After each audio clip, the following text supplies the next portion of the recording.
آقا علیہ السلام نے فرمایا کہ صحابہ کرام سے کہ میری امت کا فرمایا جانتے ہو مسکین کون ہے؟ یا تم مسکین کس کو کہتے ہو؟ عرض کیا سرکار جس کے پاس دولت نہ ہو، پیسہ نہ ہو، ہمارے نزدیک وہ مسکین ہے۔ آپ نے فرمایا میری امت کا مسکین کون ہے؟ سنو، یہ تمہارا معیار ہے کہ جس کے پاس پیسہ نہ ہو، دنیا نہ ہو، وہ مسکین ہے، جو غریب ہے وہ مسکین ہے۔ فرمایا کہ قدرت کی نگاہ میں مسکین کون ہے؟ فرمایا کہ ایک انسان ہے جو عبادات کرتا ہے، یعنی نماز تو پڑھتا ہے، 5 وقت کی نہیں 6 وقت کی پڑھتا ہے، تہجد گزار بھی ہے ماشاءاللہ۔ اس کے ساتھ ساتھ اس نے ایک حج نہیں کئی حج کیے ہیں، حج کے ساتھ ساتھ وہ ہر سال عمرے پہ بھی جاتا ہے، ٹھیک ہے۔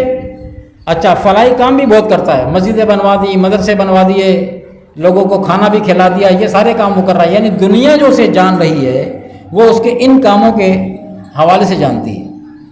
اچھا، فرمایا لیکن پس پردہ کیا ہے؟ اس کے ساتھ ساتھ ان نیک اعمال کرنے کے ساتھ ساتھ اس نے ناحق کچھ بندوں کے دل بھی دکھائے ہیں، ناحق۔ ایک تو ہے نا بندہ خود ہی آپ کے آگے منہ لگے، آپ پہ چڑھائی کرے تو آپ نے دفاع کے اندر کچھ کریں یا آپ اپنا جواب دے سکتے ہیں اس کو، تو وہ تو آپ کا رائٹ بنے گا، لیکن ناحق کسی کے ساتھ زیادتی کری۔ پڑوسی، ہم حاجی تو ہیں مگر ہمارا پڑوسی ہمارے شر سے محفوظ نہیں ہے۔ ہم نمازی 5 وقت 6 وقت ہیں مگر ہمارے عزیز و اقارب، ہمارے ملنے جلنے والے ہماری زبان کے شر سے محفوظ نہیں ہیں، ٹھیک ہے۔ اگر ہم کوئی بزنس کرتے ہیں تو ہماری فنکاریوں سے خدا کی مخلوق محفوظ نہیں ہے۔ حال کیا عبادات کے ماتھے پہ ایک نہیں 3 نشان ہیں سجدوں کے، جہاں سے ہم جو ہمارا حال چل رہا ہے، ان نشانوں کے ساتھ ساتھ ہمارے گٹوں پہ نشان پڑ گئے نمازیں پڑھتے عبادتیں ہماری اس لیول کی ہیں۔ رمضان کے علاوہ ہم پیر اور جمعرات کا روزہ رکھنے والے بھی ہیں، تو یہ بور تو لگا ہوا عبادت کا۔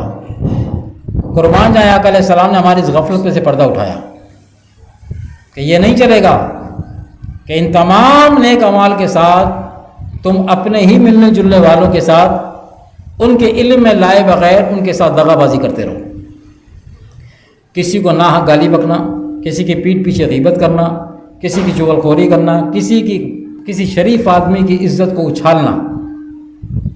ہم تو یہ بھی تفریح بن گئی نا ہمارے لیے، جو کمزور دیکھا اس کی پگڑی اچھالو، وہ بیچارہ مسکین کچھ نہیں کر سکتا، جو کمزور نظر آئے اس کی جس کی گردن پتلی ہے نا اسی کو پکڑ لو، جو طاقتور ہے اس پہ کون ہاتھ ڈالے گا؟ تو یہ تمام کام کر وہ فرمایا کہ ایسا شخص جب قیامت میں آئے گا نا تو وہ بڑی پر امید ہو کے آئے گا کہ آج میں نے حج کیے ہیں، آج مجھے اس کا اجر ملے گا، میں نے فلاحی کام کیے، غریبوں کو کھانا کھلایا، لنگر خانے کھولے، مسجد بنائی، مدرسے بنائے، مجھے آج اس کا اجر دیا جائے گا۔ وہ بڑا پر امید ہو کے آئے گا اور بھولا ہوا ہوگا کہ وہ جو میں نے فنکاریاں کی تھی نا، کیوں بھولا ہوا ہوگا؟ اس لیے کہ باہر کسی کا دل دکھا کے آیا، کسی فنکاری کر آیا، اپنے پڑوسیوں کے ساتھ ان کے ساتھ زیادتی کر کے آیا، اپنے عزیز و اقارب کے ساتھ، حتیٰ کہ اس کے اپنے گھر والے بھی اس کے شر سے محفوظ نہیں، اور وہ ان کا حق سمجھتا ہی نہیں ہے کہ ان کا مجھ پہ کوئی حق ہے۔ میرا تو حق سب پر ہے مگر کسی کا مجھ پہ نہیں ہے، تو اور پھر آ کے وہ آ گیا نماز پڑھنے کے لیے، نماز پڑھی، یا اللہ مجھے معاف کر دے۔ جرم کس کا کیا تھا؟ بندے کا کہ خدا کا؟ بندے کا کیا نا، دل تو خدا کا دکھایا کہ بندے کا دکھایا؟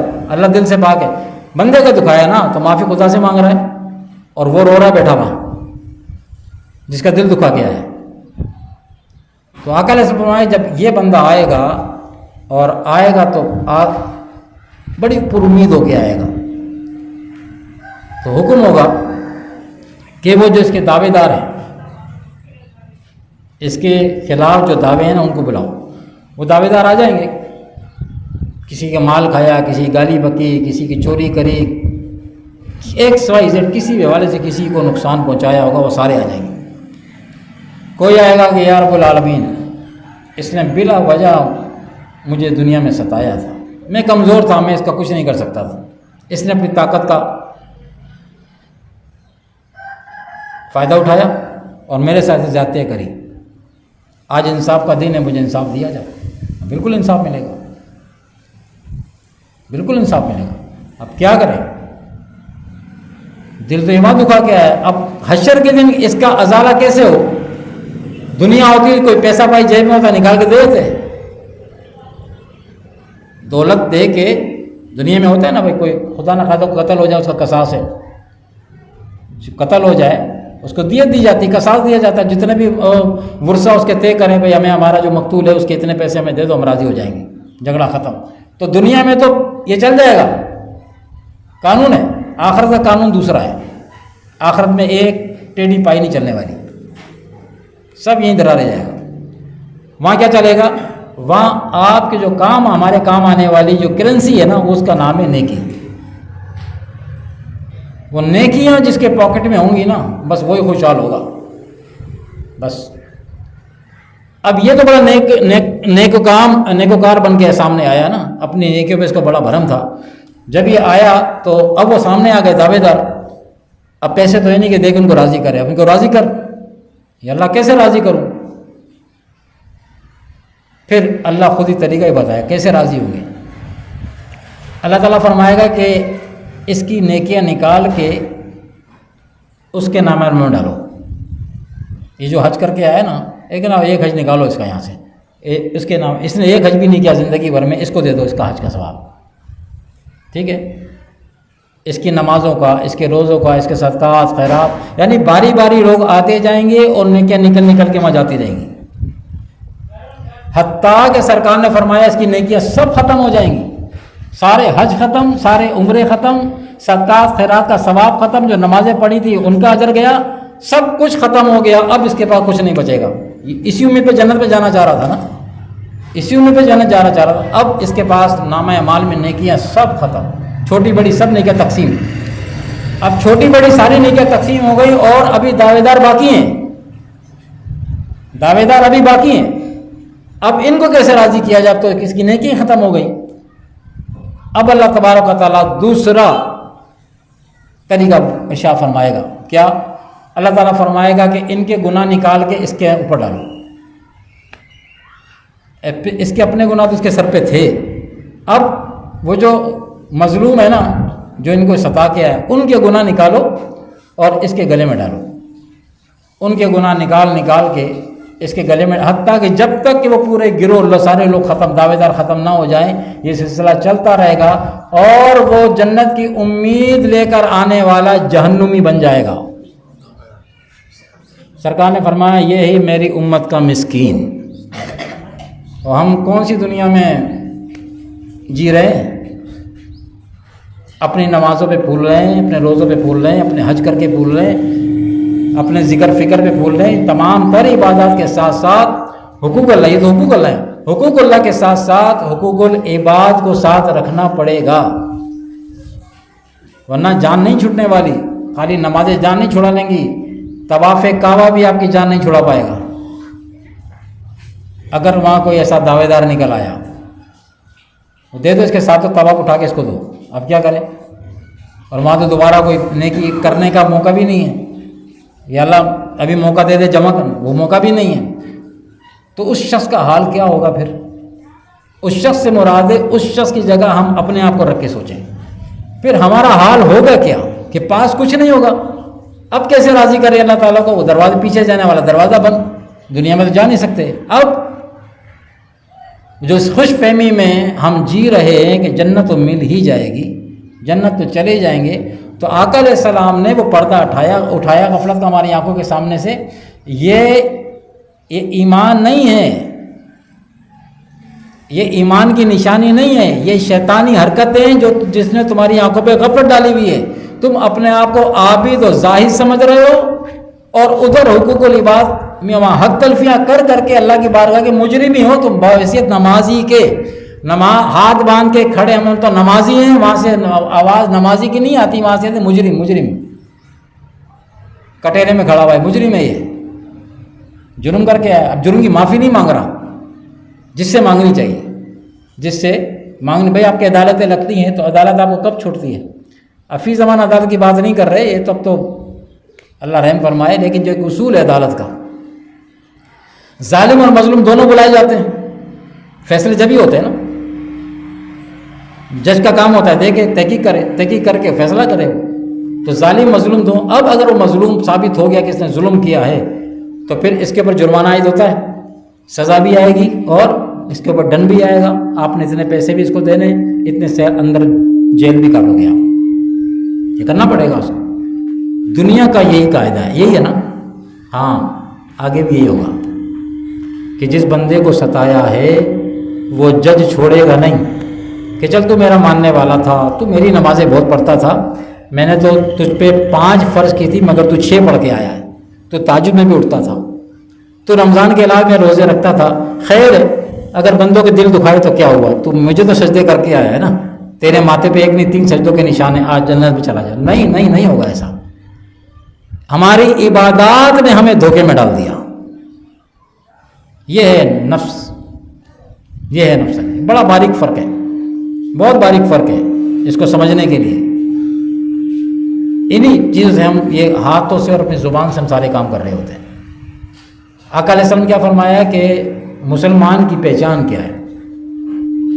مسلمان کی پہچان کیا؟ پر مسلمان تو وہ ہے کہ جس کے ہاتھ اور زبان کے شر سے دوسرے مسلمان محفوظ رہیں. مسلمان تو وہ ہے. ہم نے توجہ نہیں دی کہ لا الہ الا اللہ محمد رسول اللہ کلمہ پڑھا ہے، ہم تو مسلمان ہیں. آقا رہا مسلمان تو وہ ہے، کلمہ پڑھنے، کلمے کی ریکوائرمنٹ ہیں، کلمے کے تقاضے ہیں، وہ پورے کرنے پڑیں گے. یہ نہیں کلمہ پڑھ لے تو اب جو مرضی آئے کرتے پھرو، نہیں. کلمے کی ریکوائرمنٹ پوری کرنی پڑیں گی. آپ جب کپڑے سلواتے ہو تو گریبان کے بٹن بھی لگواتے ہو نا، اگر آپ کا گریبان ہے تو بٹن بھی لگیں گے. اور آپ عید کے کپڑے بھی سلواؤ، نہیں لگوانا، ایک بٹن نہیں لگوانا، اور عیدگاہ میں ایسے ہی چلے جانا. جاؤ گے اس بات پہ کپڑا بڑا اعلیٰ پہنائے، گریبان کے بٹن نہیں لگوائے تو کیا فرق پڑتا ہے؟ کپڑا بہت مہنگا، اگر گریبان کے بٹن نہیں لگوائے تو کیا فرق پڑتا ہے؟ ایک آستین پوری، ایک آستین آدھی، کپڑا بہت اعلیٰ ہے، کیا فرق پڑتا ہے؟ ایسا لباس پہننا پسند کریں گے ہم؟ پہن لیں نا، کپڑا بہت اعلیٰ ہے. تو اسی طرح بالکل اللہ تبارک و تعالیٰ بھی یہ 50-50 قبول نہیں کرے گا کہ نمازیں تو بہت اعلیٰ، عبادات بہت اعلیٰ، نظر ادھر لگی ہوئی، ساری حقوق اللہ کی طرف لگی ہوئی ہے، اور حقوق العباد میں آستین کٹی پڑی ہے، گریبان کے بٹن نوچ لیے اس کے. نہیں، یہ لباس اللہ تبارک و تعالیٰ تقوی والا لباس مانگتا ہے، پرہیزگاری والا لباس مانگتا ہے. کیا کہا؟ روزے رکھنے سے کیا حاصل ہوتا ہے؟ تقوی. اور تقوی کیا ہے؟ تقوی ہے کیا؟ پرہیزگاری کیا ہے؟ تقوی من پرہیزگاری، ٹھیک ہے، آپ نے اس کو اردو ترجمہ کر دیا. پرہیزگار کیا ہے؟ یہ پچھلے دن ہم نے بیان کیا تھا، یہاں نہیں کہیں اور. پرہیزگار کیا ہے پھر؟ جی اس کو آسانی سے سمجھ لیں. اگر کوئی بندہ جب بیمار پڑتا ہے، ٹھیک ہے، اور وہ ڈاکٹر کے پاس گیا، ڈاکٹر نے اس کو ٹیسٹ وغیرہ کرنے کے بعد رپورٹس آ گئیں، کہا یار آپ کو تو بڑی خطرناک بیماری ہو گئی ہے، اور اب اگر آپ نے یہ جو آپ کی پسندیدہ ڈشیں ہیں نا، یہ میٹھا آپ کو بہت اچھا لگتا ہے، شوگر کہ آپ کو اتنی ہائی ہو چکی ہے، اب اگر آپ نے میٹھے کو ہاتھ بھی لگایا نا تو یہ میٹھا اب آپ کے لیے زہر ہے، نہیں کھانا. بیماری بڑھ جائے گی، تکلیف پڑ جاؤ گے، جان خطرے میں پڑ جائے گی. ڈاکٹر نے کہا جان خطرے میں پڑ جائے گی، یہ نہیں کھانا آپ نے، یہ پرہیز کرنے وغیرہ وغیرہ. ایکسپائر کوئی بھی بیماری ہے، اس نے ہمیں احتیاط بتا دی، دوا دے دی، اور کیا کہا؟ احتیاط سے من کیا تھا؟ پرہیز بتایا کہ اب آپ نے، شوگر والے نے میٹھا نہیں کھانا، ہائی بلڈ پریشر والے نے نمک نہیں کھانا، اس نے بغیر نمک کی روٹی کھانی ہے، بغیر نمک کا سالن کھانا ہے. ہائی بلڈ پریشر والا ایسے ہی ہے. اچھا، آپ نے ڈاکٹر کے کہنے کے مطابق اپنی پسندیدہ ڈش سویٹ ڈش چھوڑ دی. کیوں چھوڑی؟ ڈاکٹر کے کہنے سے. ڈاکٹر کے کہنے سے. کیوں؟ اس لیے کہ ڈاکٹر کو ہماری باڈی کے بارے میں ہم سے زیادہ علم ہے. وہ اس باڈی کا ماہر ہے نا, اس نے پڑھا ہے اس کو. ہم نے اس کو, ہماری ہے تو صحیح, ہمیں اس کے بارے میں پتہ نہیں, جو ڈاکٹر یا معالج یا حکیم وہ بہتر جانتا ہے. اس لیے ہم کسی حکیم یا ڈاکٹر کی بات پر عمل کر کے فٹافٹ گولی کھا لیتے ہیں, سوچتے نہیں ہے اس سے کوئی نقصان نہ ہو جائے. کیوں یار, کوالیفائڈ ڈاکٹر نے لکھ کے دیے, بڑا اچھا ڈاکٹر ہے. حالانکہ ہمارے جیسا انسان ہے, غلطی ہو سکتی ہے اس سے.